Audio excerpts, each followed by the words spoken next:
Assalamualaikum warahmatullahi wabarakatuh. Alhamdulillahi rabbil alamin. Allahumma salli ala Sayyidina Muhammad wa ala ali Sayyidina Muhammad. Hari ini kita akan menceritakan kisah sahabat Rasulullah sallallahu alaihi wasallam. Sebelum kita menceritakan kisah ini, jangan lupa di-subscribe, like, komen dan share konten ini. Kisah tentang keengganan Nabi sallallahu alaihi wasallam menerima harta yang diberikan kepadanya. Jadi diriwayatkan oleh Yaqub bin Sufyan dari Ibnu Abbas radhiyallahu anhuma bahawa Allah Subhanahu wa taala telah mengutus seorang malaikat kepada Nabi sallallahu alaihi wasallam bersama dengan malaikat Jibril alaihi salam. Malaikat itu berkata kepada Rasulullah sallallahu alaihi wasallam, "Sesungguhnya Allah telah mengaruniakan engkau kuasa untuk membuat pilihan apakah ingin menjadi seorang hamba dan Nabi atau menjadi seorang raja dan Nabi."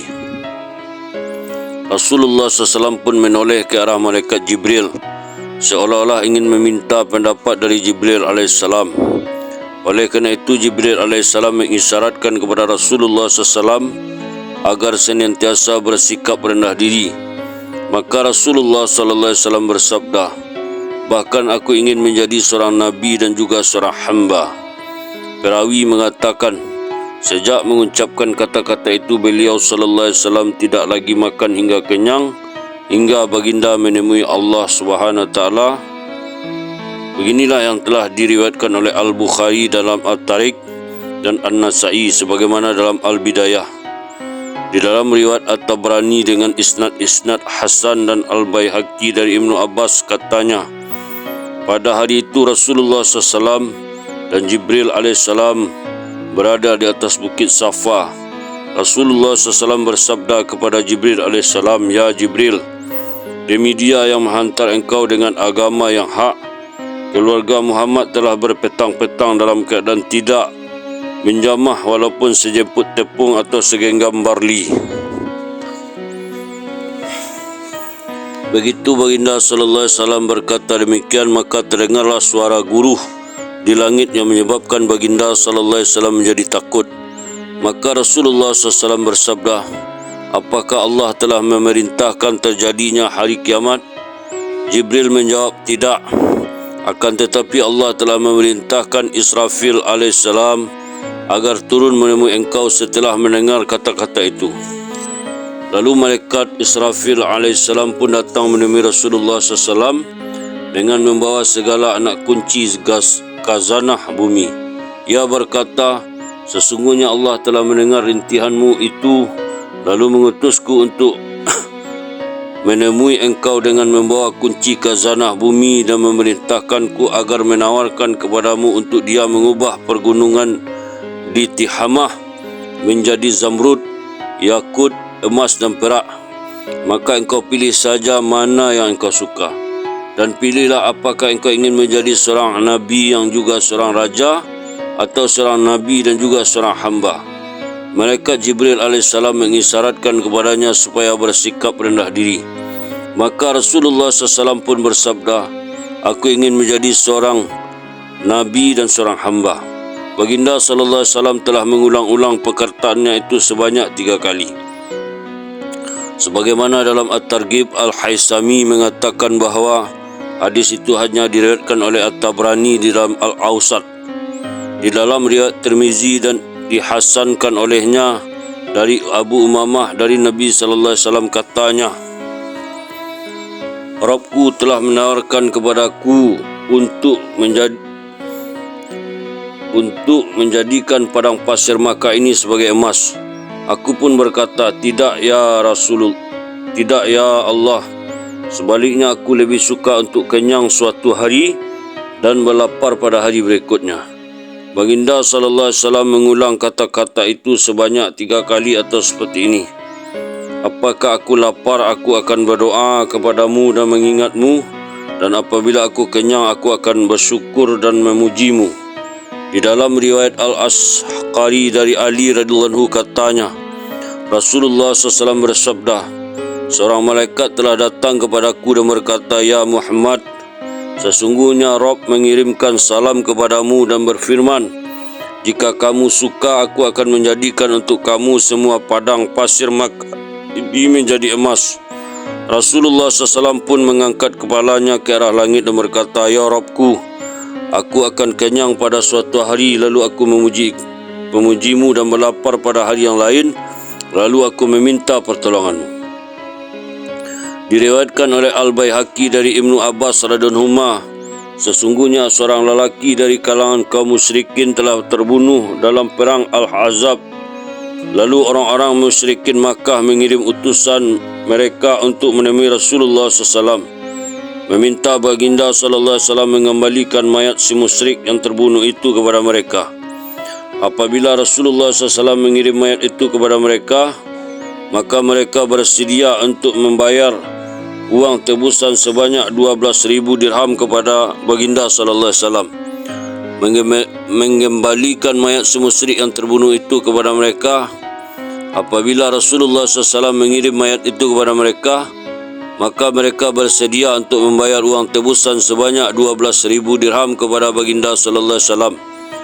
Mendengar tawaran yang demikian, baginda SAW bersabda, tidak ada kebaikan pada mayat dan uang tebusan yang ditawarkan itu. Di dalam riwayat Ahmad, Rasulullah SAW bersabda, serahkanlah mayat itu kepada mereka kerana sesungguhnya ia adalah sekeji-keji mayat dan sekeji-keji uang tebusan, dan tidaklah diterima dari mereka barang apapun. Diriwayatkan juga Al-Tirmizi katanya hadis garib dalam riwayat Ibu Abi Saibah dari Ikrimah, sesungguhnya Naufal ataupun Ibnu Naufal terjatuh dari kudanya pada hari perang Kandak lalu terbunuh. Oleh kerana itu Abu Sufyan mengirim utusannya kepada Nabi sallallahu alaihi wasallam agar mengembalikan mayat itu dengan tebusan seekor unta. Tetapi Rasulullah SAW enggan menerima tebusan atas mayat Naufal lalu bersabda, ambillah oleh kamu mayat itu kerana sesungguhnya ia adalah sekeji-keji tebusan dan sekeji-keji mayat. Diriwayatkan oleh Ibnu Jarir dari Urwah bahawa Hakim bin Hizam radhiyallahu anhu telah pergi ke Yaman. Di sana ia membeli sepasang pakaian ziyazan, jenis pakaian Yaman yang biasa dipakai oleh Raja-Raja Humair.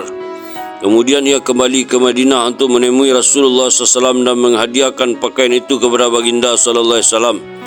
Ketika itu Hakim belum memeluk agama Islam, tetapi Rasulullah SAW enggan menerima hadiah itu dengan berkata, aku tidak menerima hadiah dari seorang musyrik. Maka Hakim pun menjual pakaian itu. Rasulullah SAW memerintahkan supaya pakaian itu dibeli bagi pihaknya. Kemudian Rasulullah SAW memakai pakaian itu dan memasuki masjid. Hakim berkata, aku tidak pernah melihat seorang pun yang lebih tampan dari Rasulullah SAW. Apabila berpakaian seperti itu, seolah-olah baginda SAW adalah bulan pada malam purnama, maka demikian aku tidak dapat menahan perasaanku dan bersyair, apakah yang ditunggu-tunggu lagi oleh pemerintah dari menjalankan perintahnya? Tak kala muncul seorang yang mempunyai dahi, tangan dan kaki yang bersinar-sinar. Apabila dilihat padanya, maka terlihatlah kehebatan, seolah-olah beliau adalah mutiara berkilauan apabila disimbah oleh air. Maka Rasulullah SAW pun tersenyum, sebagaimana dalam Al-Kanz dikeluarkan juga oleh At-Tabrani dari Hakim bin Hizam, seperti itu sebagaimana dalam Al-Majma'. Di dalam riwayat Al-Hakim dari Hakim bin Hizam katanya, Muhammad Nabi SAW adalah seorang yang paling aku cintai, walaupun pada zaman jahiliyah ketika beliau menjadi Nabi dan pergi ke Madinah waktu hijrah, Hakim bin Hizam turut pergi pada musim haji. Pada suatu ketika sepasang pakaian zizayan sedang dijual dengan harga 50 dirham.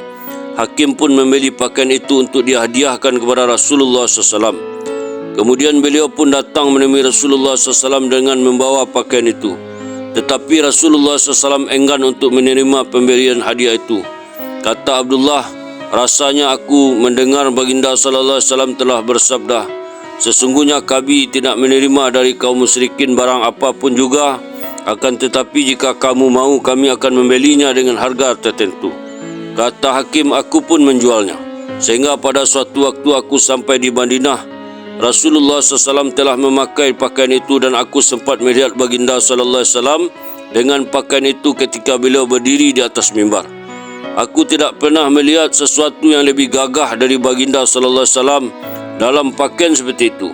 Kemudian Rasulullah SAW memberikan pakaian itu kepada Usamah bin Zaid radhiyallahu anhu. Ketika hakim melihat pakaian itu dipakai oleh Usamah, ia pun berkata kepadanya, "Ya Usamah, engkau memakai pakaian Zizayazan?" Usamah menjawab, "Ya, aku lebih baik dari Zizayan ini. Bapakku juga lebih baik dari bapak Zizayazan, dan ibuku adalah lebih baik dari ibunya Ziyazan ini." Maka aku pun pindah ke Makkah dan aku sangat takjub dengan kata-kata yang diucapkan oleh Usamah radhiyallahu anhu itu.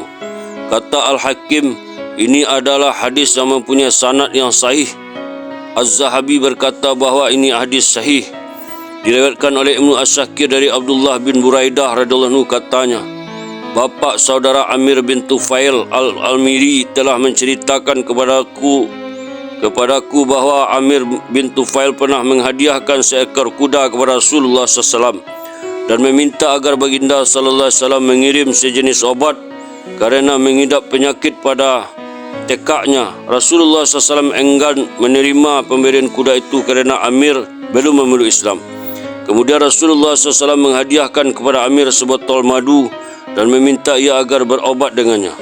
Dari riwayat Ibnu Asakir juga dari Ka'ab bin Malik radhiyallahu anhu katanya, Mala'ib As-Sinah datang menemui Rasulullah SAW dengan membawa satu hadiah untuk diserahkan kepada baginda SAW.